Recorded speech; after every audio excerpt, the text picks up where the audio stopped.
গেল বছর যুক্তরাজ্যের সাধারণ নির্বাচনে জয়ী হয়ে সরকার গঠন করে লেবার পার্টি। এরপর প্রধানমন্ত্রীর দায়িত্ব নেন কিয়ার স্টারমার। নতুন সরকারে সিটি মিনিস্টারের মতো গুরুত্বপূর্ণ মন্ত্রণালয়ের দায়িত্ব দেওয়া হয় টিউলিপ সিদ্দিককে। তার কাজ ছিল ব্রিটেনের আর্থিক বিষয়াবলিতে সম্ভাব্য দুর্নীতি প্রতিরোধ করা। তবে দুর্নীতি প্রতিরোধের দায়িত্ব পাওয়া টিউলিপই শেষ পর্যন্ত বাধ্য হন দুর্নীতির অভিযোগে মন্ত্রিত্ব ছাড়তে। এবার টিউলিপের পদত্যাগে বিপাকে পড়েছেন স্টারমার। টিউলিপ স্টারমারের খুব কাছের বন্ধু হিসেবে পরিচিত ছিলেন, তাই লেবার পার্টির সদস্যরাই স্টারমারকে রীতিমতো ধুয়ে দিচ্ছেন। বাংলাদেশের রাজনৈতিক ব্যক্তিবর্গের সঙ্গে সম্পর্ক থাকার বিষয়টি জেনেও কেন টিউলিপকে মন্ত্রিত্ব দেওয়া হয়েছে সেই প্রশ্ন তুলেছেন লেবার পার্টির এক এমপি।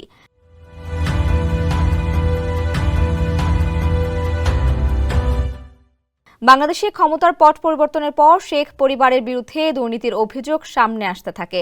সেই তালিকায় টিউলিপের নামও শোনা যায়। এরপর লন্ডনে টিউলিপের বিনামূল্যে পাওয়া ফ্ল্যাট নিয়ে কয়েকটি ব্রিটিশ গণমাধ্যম প্রতিবেদন প্রকাশ করলে শুরু হয় ব্যাপক শোরগোল। শেষ পর্যন্ত সমালোচনার মুখে মন্ত্রিত্ব ছাড়তে বাধ্য হন টিউলিপ।